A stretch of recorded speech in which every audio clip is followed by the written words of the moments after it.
Tu as probablement cette petite boîte ronde dans ton placard, là, tout de suite. Peut-être même que tu en as mangé ce midi, fier de faire un choix santé.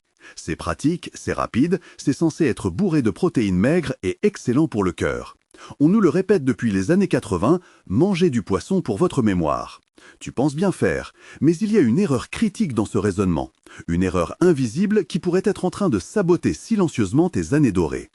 Une étude révolutionnaire de Stanford publiée en 2024, portant sur plus de 5000 adultes, a révélé une corrélation terrifiante entre la consommation régulière de certains poissons sains et un déclin cognitif accéléré, bien plus rapide que la moyenne.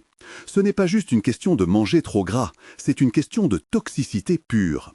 Imagine deux avenirs possibles. Dans le premier, tu gardes ta vivacité d'esprit, tu racontes tes souvenirs avec précision à tes petits-enfants, tu gères tes comptes sans hésitation.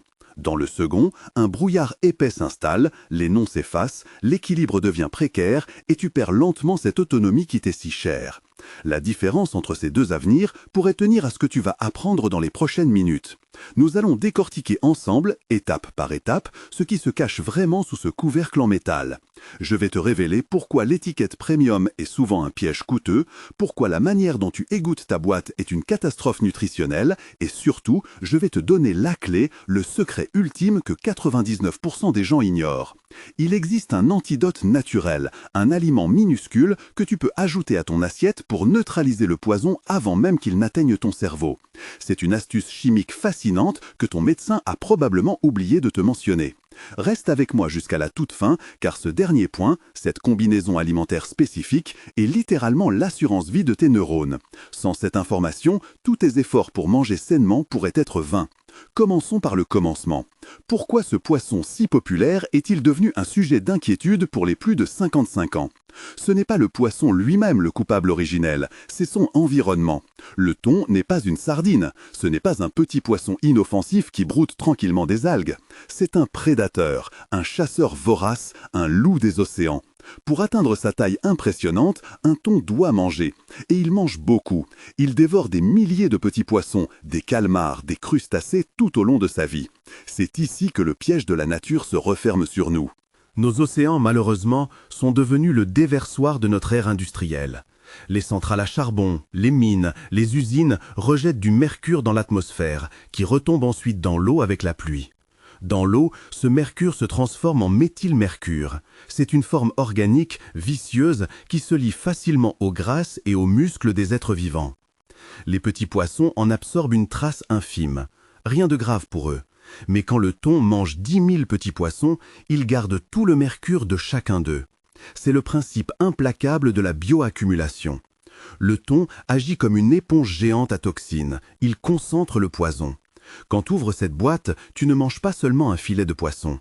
Tu ingères l'historique chimique complet de tout ce que ce prédateur a mangé durant sa vie. Tu télécharges en quelque sorte une dose concentrée de pollution industrielle directement dans ton système digestif. Pourquoi est-ce particulièrement critique pour toi aujourd'hui et moins pour ton neveu de 20 ans? C'est une question de physiologie pure. Il faut comprendre comment ton corps traite les déchets. Tu as des filtres incroyables, tes reins, ton foie. Ils sont conçus pour repérer les intrus et les expulser. Mais voilà la réalité biologique. Après 55 ou 60 ans, ces filtres ne sont plus neufs. Le débit de filtration glomérulaire, c'est le terme technique pour la vitesse à laquelle tes reins nettoient ton sang, diminue naturellement avec l'âge. C'est normal, c'est comme une machine qui a beaucoup servi. Ce que tu éliminais en 24 heures quand tu avais 30 ans peut maintenant mettre 3 ou 4 jours à être traité, ou pire, ne pas être éliminé du tout et être stocké. Où le corps stocke-t-il ce qu'il n'arrive pas à éliminer? Le mercure est un neurotoxique, il adore le gras. Et l'organe le plus gras de ton corps, c'est ton cerveau. Il est composé à près de 60% de graisse. Le mercure a une affinité terrifiante pour le tissu cérébral. Il traverse la barrière hémato-encéphalique, cette muraille qui est censée protéger ton cerveau comme si elle n'existait pas. Une fois à l'intérieur, il s'installe. Il perturbe la communication entre tes neurones. Les symptômes, c'est là que c'est traître. Ce n'est pas violent comme une crise cardiaque, c'est insidieux. Tu te sens un peu plus fatigué. Tu as ce qu'on appelle le brouillard mental. Tu cherches tes mots plus souvent. Tu as peut-être de légers tremblements des mains quand tu tiens ta tasse de café. Ou tu te sens un peu instable sur tes jambes en descendant l'escalier. Le drame, c'est que la plupart des gens, et même beaucoup de médecins généralistes débordés, mettent ça sur le compte du vieillissement normal. On se dit, c'est l'âge, c'est comme ça. Mais souvent, ce n'est pas une fatalité. C'est une surcharge toxique. C'est ton corps qui crie qu'il est saturé. Des études cliniques récentes suggèrent que réduire cette charge toxique peut non seulement arrêter le déclin, mais parfois même inverser certains symptômes cognitifs, te redonnant cette clarté d'esprit que tu pensais perdue. Alors, faut-il bannir le thon à tout jamais? Pas forcément. Mais il faut changer radicalement ta façon de l'acheter. L'industrie agroalimentaire joue sur ta confusion. Elle utilise des termes marketing pour te faire payer plus cher un produit plus toxique. C'est un comble, non? Payer pour s'empoisonner plus vite. Regardons les rayons ensemble. Tu as sûrement vu ces boîtes thon blanc ou Germont, albacore. L'emballage est souvent plus soigné, doré, argenté. Le prix est plus élevé. La chair est belle, blanche, ferme. Tu te dis logiquement, c'est plus cher, c'est de la qualité, c'est mieux pour moi. C'est l'inverse.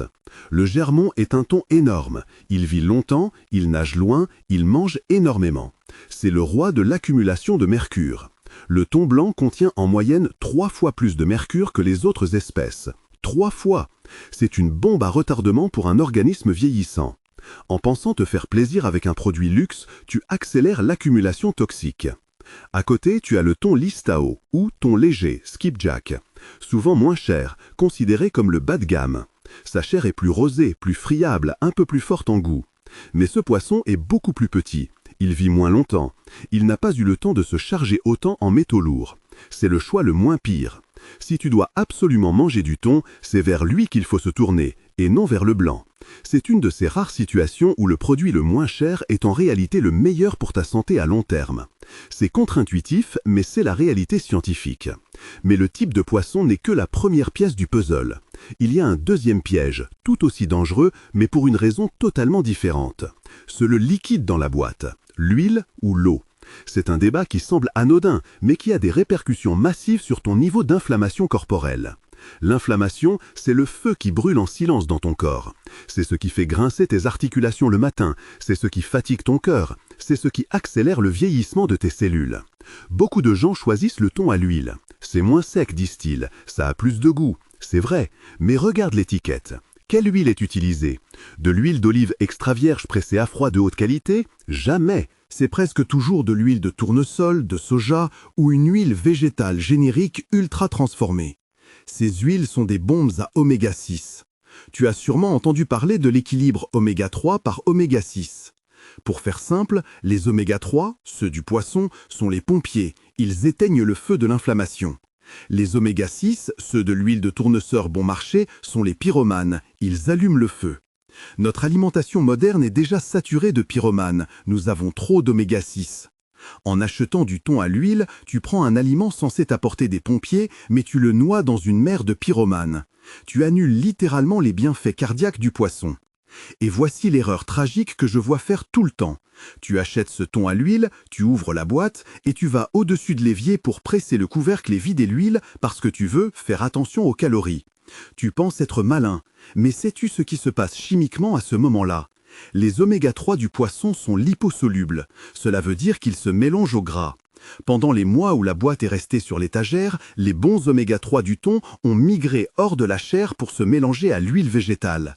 Quand tu presses ce couvercle et que tu vois l'huile couler dans l'évier, tu ne jettes pas seulement du mauvais gras. Tu jettes aussi une partie massive des précieux oméga 3 qui auraient dû protéger ton cœur et ton cerveau. Tu te retrouves avec une chair sèche, privée de ses bons nutriments, mais qui a quand même absorbé une partie de l'huile inflammatoire.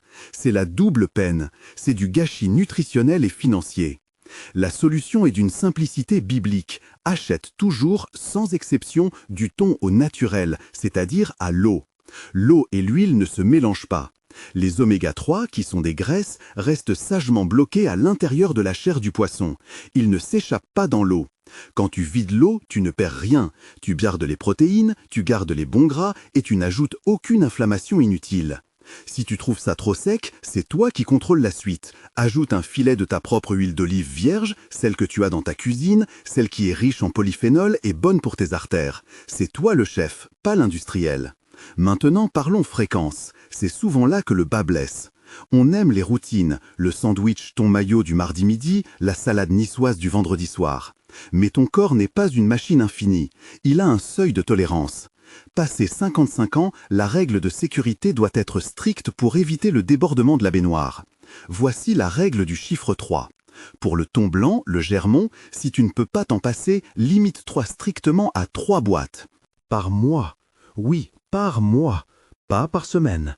C'est drastique, je sais, mais c'est la seule façon de laisser à tes reins le temps d'évacuer le peu de mercure ingéré avant la prochaine dose. Pour le thon léger, l'Istao, tu peux monter à 1 fois par semaine. Mais guère plus. Je sais ce que tu penses. Mais c'est pratique le poisson en conserve. Si je ne mange plus de thon, je mange quoi? C'est une excellente question, et la réponse va peut-être te surprendre car elle implique de redécouvrir des trésors oubliés, souvent relégués au bas des rayons près du sol. Il faut appliquer la loi de la taille. En mer, plus c'est petit, plus c'est pur. Tu veux des protéines de qualité, des oméga-3 puissants, du calcium pour tes os, mais sans le poison? Il faut viser les petits, maquereaux, sardines, anchois. Le maquereau est le roi méconnu. Contrairement au thon qui peut être sec comme de la paille, le maquereau est naturellement onctueux, gras, du bon gras et riche. Il est infiniment moins chargé en mercure car il est bien plus bas dans la chaîne alimentaire. De plus, une étude de la clinique Mayo a montré que les acides gras spécifiques du maquereau sont particulièrement efficaces pour maintenir la souplesse des parois artérielles, ce qui est crucial pour réguler la tension artérielle après 60 ans. Imagine ça, en changeant simplement de boîte, tu aides ton sang à circuler plus librement, allégeant le travail de ton cœur à chaque battement. Et les sardines, elles sont une mine d'or. Si tu les prends avec les arêtes, qui sont si molles qu'on ne les sent pas, tu as un apport massif de calcium biodisponible. Pour nous, c'est vital pour lutter contre l'ostéoporose et garder une structure osseuse solide pour continuer à jardiner, marcher, vivre sans peur de la fracture. Je sais, le goût est plus prononcé. Le thon est neutre, c'est pour ça qu'il plaît. La sardine a du caractère. Mais le palais est un muscle, il s'éduque, même à notre âge. Essaie cette astuce. Écrase tes sardines avec un peu de jus de citron et des capres. L'acidité du citron coupe le goût de poisson et rend le tout frais et léger. Fais l'expérience une seule fois. Remplace ta prochaine boîte de thon par du maquereau au vin blanc ou à l'huile d'olive. Observe comment tu te sens après le repas. Souvent, on se sent plus rassasié, moins lourd, car la qualité nutritionnelle est supérieure. Il y a aussi un aspect mécanique et hygiénique que je ne peux pas ignorer car je vois trop de blessures stupides arriver à cause de ça. C'est le geste de l'ouverture. Visualise le trajet d'une boîte de conserve. Elle sort d'une usine, elle est stockée sur des palettes dans des entrepôts gigantesques, parfois pendant des mois. Qui se promène dans ces entrepôts la nuit? Des rongeurs, des insectes. De la poussière industrielle retombe. Puis elle voyage en camion, elle est manipulée, mise en rayon, touchée par d'autres clients qui la reposent. Le dessus de cette boîte n'est pas propre. Il est tout sauf stérile. L'erreur classique, tu ouvres la boîte, le couvercle en métal tranchant est à moitié détaché et tu le pousses avec tes pouces à l'intérieur de la boîte pour presser le poisson. Stop, arrête de faire ça. Premièrement, tu plonges la face extérieure du couvercle, celle avec la poussière et les potentielles traces d'urine de rongeur, directement dans ton repas. Tu laves la saleté dans ton thon. Même si tu as passé un coup d'eau rapide, les bactéries logées dans la rainure du métal sont ténaces. C'est un risque inutile d'infection digestive dont tu n'as vraiment pas besoin. Deuxièmement, c'est un danger physique. Les bords sont des rasoirs. Avec l'âge, la peau s'affine, la préhension est parfois moins sûre, l'arthrose peut rendre les doigts maladroits. Un glissement et c'est la coupure profonde, les points de suture, le risque de tétanos. Pourquoi prendre ce risque pour égoutter 3 gouttes d'eau? Utilise une petite passoire. Ou mieux, utilise une fourchette pour retenir le poisson sans jamais toucher le couvercle et jette ce disque de métal tranchant immédiatement. Préserve tes mains. Tu en as besoin pour des choses plus importantes, comme tenir la main de tes proches ou bricoler. Mais nous n'avons pas encore parlé du plus important. J'ai gardé le meilleur pour la fin, comme promis. Je t'ai parlé d'une erreur critique au début et d'une solution miracle. La voici. Même si tu choisis le bon poisson, le petit, même si tu le prends à l'eau, il reste toujours une trace de mercure résiduelle. C'est inévitable dans notre monde moderne. Mais la nature est bien faite, elle a prévu un antidote. Il existe un minéral, un oligo-élément spécifique qui agit comme un garde du corps personnel pour ton cerveau. Ce minéral s'appelle le sélénium. La relation entre le mercure et le sélénium est une des histoires d'amour chimiques les plus puissantes de la biologie. Le mercure a une affinité magnétique pour le sélénium. Imagine que le mercure est un cambrioleur qui entre dans ta maison, ton corps. Le sélénium est le policier d'élite qui l'attend derrière la porte. Dès que le mercure entre, le sélénium lui saute dessus et lui passe les menottes. Ils forment un complexe indissociable. Une fois lié au sélénium, le mercure est neutralisé, il devient inerte, il ne peut plus se fixer sur tes neurones, il ne peut plus causer de dégâts. Il traverse ton corps et finit par être évacué. C'est magique. Le problème ? Le thon contient un peu de sélénium, mais souvent pas assez pour neutraliser tout le mercure qu'il transporte, surtout le gros thon blanc qui est en déficit de sélénium. Il te faut donc un apport extérieur pour gagner la bataille. Il te faut envoyer des renforts de police. Et là, j'ai l'aliment le plus puissant de la planète pour ça. Oublie les compléments alimentaires coûteux et synthétiques. La nature a créé la capsule parfaite, la noix du Brésil. C'est stupéfiant. Une seule noix du Brésil, je dis bien une seule, contient suffisamment de sélénium pour couvrir tes besoins quotidiens et fournir l'armée nécessaire pour neutraliser le mercure d'une portion de poisson. C'est le ratio efficacité-prix le plus incroyable de toute la nutrition. Mais attention, c'est un outil puissant. Comme tout médicament, la dose fait le poison. Ne mange pas le paquet entier devant la télé. Trop de sélénium peut devenir toxique, sélénose, provoquant chute de cheveux et ongles cassants. La dose parfaite, c'est la modération chirurgicale. 1 ou 2 noix, pas plus.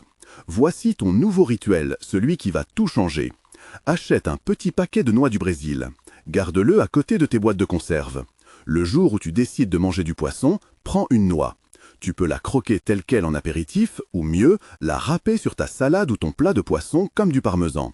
Ça ajoute un petit croquant délicieux, une note de noisette subtile. Mais surtout, tu sais ce que tu fais à ce moment précis. Tu ne fais pas que manger, tu procèdes à une opération de désamorçage chimique. Tu donnes à ton corps les armes pour se défendre. C'est un sentiment de contrôle et de puissance incroyable. Tu transformes un repas potentiellement risqué en un repas santé sécurisé. Récapitulons ta nouvelle stratégie de guerre contre le mercure. C'est simple, c'est concret et tu peux commencer dès tes prochaines courses. 1. Privilégie les petits poissons, maquereaux, sardines, au lieu des gros prédateurs. 2. Si tu prends du thon, prends du listao, léger, jamais du blanc, germon. 3. Choisis toujours eau naturelle, à l'eau, pour sauver tes artères et ton argent, et ajoute ta propre bonne huile après. 4. Ne presse jamais le couvercle sale et tranchant dans ton repas. 5. Et la règle d'or, accompagne toujours ton poisson de son garde du corps, cette unique noix du Brésil. C'est ça, prendre soin de soi après 55 ans.